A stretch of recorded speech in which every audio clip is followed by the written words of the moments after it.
A Game at Dinner, by an anonymous spy. Forward. From the publisher.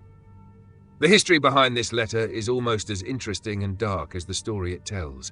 The original letter to the mysterious Downane was copied and began circulating around the ashlands of Vardenfell a few months ago. In time, a print found its way to the mainland and Prince Lalu Helsith's palace outside Almalexia. While the reader may conclude after reading this letter that the prince would be furious about such a work, impugning his highness with great malevolence, quite the reverse was true. The prince and his mother, Queen Berenzia, had it privately printed into bound copies and sent to libraries and booksellers throughout Morrowind. As matter of record, the prince and the queen have not officially stated whether the letter is a work of pure imagination or based on an actual occurrence.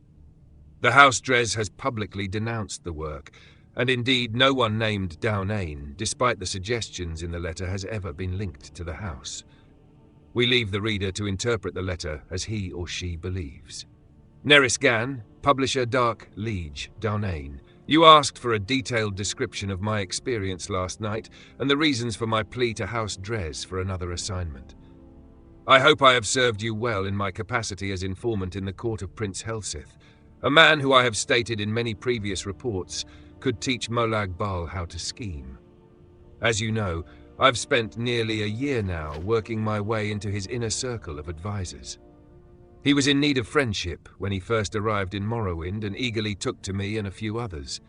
Still, he was disinclined to trust any of us, which is perhaps not surprising given his tenuous position in Morrowind society. For your Unholiness's recollection, the prince is the eldest son of Berenzia, who was once the Queen of Morrowind and once the Queen of the High Rock Kingdom of Wayrest. At the death of her husband, Prince Helseth's stepfather, King Eadwyr, there was a power struggle between the prince and Eadwyr's daughter, the Princess Elisana.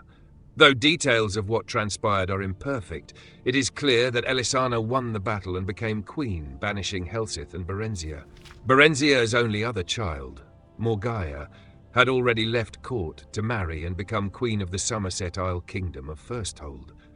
Berenzia and Helseth crossed the continent to return to Morrowind only last year. They were well received by Berenzia's uncle, our current king, Athen Lethen, who had taken the throne after Berenzia's abdication more than 40 years ago. Berenzia made it clear that she had no designs on reclaiming the throne, but merely to retire to her family estates. Helseth, as you know, has lingered in the royal court, and many have whispered that while he lost the throne of Wayrest, he does not intend to lose the throne of Morrowind at Lethen's death. I've kept your Unholiness informed of the prince's movements, meetings and plots, as well as the names and characters of his other advisors. As you may recall, I've often thought that I was not the only spy in Helsith's court. I told you before that a particular Dunmer councillor of Helsith looked like a fellow I had seen in the company of Thola Sarioni, the archcanon of the Tribunal Temple. Another, a young Nord woman, has been verified to visit the Imperial Fortress in Balmora. Of course, in their cases, they might well have been on Helsith's own business, but I couldn't be certain. I had begun to think myself paranoid as the prince himself when I found myself doubting the sincere loyalty of the prince's chamberlain Burgess, a Breton who had been in his employ since his days in the court of Wayrest. That is the background on that night, last night. Yesterday morning, I received a curt invitation to dine with the prince. Based only on my own paranoia, I dispatched one of my servants, who is a good and loyal servant of the House Dres, to watch the palace and report back anything unusual. Just before dinner, he returned and told me what he had witnessed. A man cloaked in rags had been given entrance into the palace and had stayed there for some time. When he left, my servant saw his face beneath the cloak, an alchemist of infamous repute, said to be a leading supplier of exotic poisons. A fine observer, my servant also noticed that the alchemist entered the palace smelling of wickweed, bittergreen, and something alien and sweet. When he left, he was odorless. He had come to the same conclusion as I did. The prince had procured ingredients to prepare a poison. Bittergreen alone is deadly when eaten raw, but the other ingredients suggested something far deeper. As your Unholiness can doubtless imagine, I went to dinner that night, prepared for any eventuality. All of Prince Helsith's other councillors were in attendance, and I noticed that all were slightly apprehensive. Of course, I imagined that I was in a nest of spies, and all knew of the prince's mysterious meeting. It is just as likely that some knew of the alchemist's visit, while others were simply concerned by the nature of the prince's invitation, and still others merely unconsciously adopted the tense disposition of their fellow, better-informed councillors. The prince, however, was in fine mettle and soon had everyone relaxed and at ease. At 9, we were all ushered into his dining hall where the feast had been laid out. And what a feast! Honeyed gore-apples, fragrant stews, roasts in various blood sauces, and every variety of fish and fowl expertly and ostentatiously prepared. Crystal and gold flagons of wine, Flynn, Shane, and Mustay were at our seats to be savoured as appropriate with each course. As tantalizing as the aromas were, it occurred to me that in such a maze of spices and flavors, a discreet poison would be undetectable. Throughout the meal, I maintained the illusion of eating the food and drinking the liquor, but I was surreptitious and swallowed nothing. Finally, the plates and food were cleared from the table, and a tureen of a spicy broth was placed in the center of the banquet. The servant who brought it then retired, closing the banquet hall door behind him. "It smells divine, my prince," said the Marchioness Colgar, the Nord woman, "but I cannot eat another thing." "Your Highness," I added, feigning a tone of friendliness and slight intoxication, "you know that everyone at this table would gladly die to put you on the throne of Morrowind, but is it really necessary that we gorge ourselves to death?" The others at the table agreed with appreciative groans. Prince Helsith smiled. "I swear by Vaenema the Gifter, my dark liege, even you have never seen a smile such as this one." Ironic words. You see, an alchemist visited me today, as some of you already doubtless know. He showed me how to make a marvelous poison and its antidote. A most potent potion, excellent for my purposes. No restoration spell will aid you once you've ingested it. Only the antidote in the tureen will save you from certain death. And what a death, from what I've heard. I am eager to see if the effects are all that the alchemist promised. It should be horribly painful for the afflicted, but quite entertaining. No one said a word. I could feel my heart beating hard in my chest. "Your Highness," said Alarat, the Dunmer I suspected of alliance with the temple, "have you poisoned someone at this table?" "You are very astute, Alarat," said Prince Helsith, looking about the table, eyeing each of his advisers carefully. "Little wonder I value your counsel, as indeed I value all in this room. It would be perhaps easiest for me to say who I haven't poisoned. I haven't poisoned any who serve but one master, any whose loyalty to me is sincere. I haven't poisoned any person who wants to see King Helsith on the throne of Morrowind. I haven't poisoned anyone who isn't a spy for the Empire, the Temple, the House of Telvanni, the House of Redoran, the House of Indoril, the House of Dress. Your Unholiness," he looked directly at me at his last words, "I know that in certainty. My face is practiced at keeping my thoughts from showing, but I immediately thought of every secret meeting I've had, every coded message I sent to you and the house, my dark liege. What could he know? What could he, even without knowing? Suspect? I felt my heart beating even faster. Was it fear or poison? I couldn't speak, certain as I was that my voice would betray my calm facade. Those loyal to me who wish harm on my enemies may be wondering, how can I be certain that the poison has been ingested? Is it possible that the guilty party, or dare I say parties, were suspicious and merely pretended to eat and drink tonight?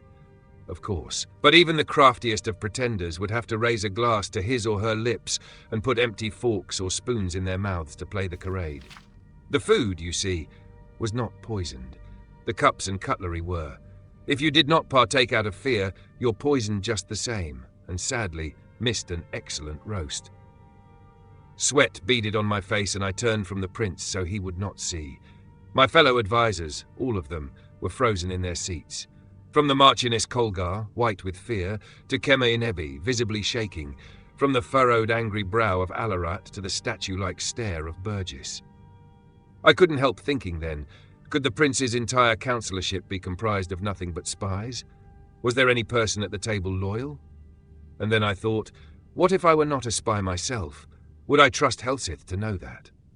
No one knows better than his advisers both the depth of the prince's paranoia and the utter implacability of his ambition. If I were not a spy for the house dress, even then would I be safe? Could a loyalist be poisoned because of a not-so-innocent misjudgment? The others must have been thinking the same, loyalists and spies alike. While my mind whirled, I could hear the prince's voice, addressing all assembled. The poison acts quickly. If the antidote is not taken within 1 minute from now, there will be death at the table. I couldn't decide whether I had been poisoned or not. My stomach ached, but I reminded myself it might have been the result of sitting at a sumptuous banquet and not partaking. My heart shook in my chest, and a bitter taste like trammer root stung my lips. Again, was it fear or poison?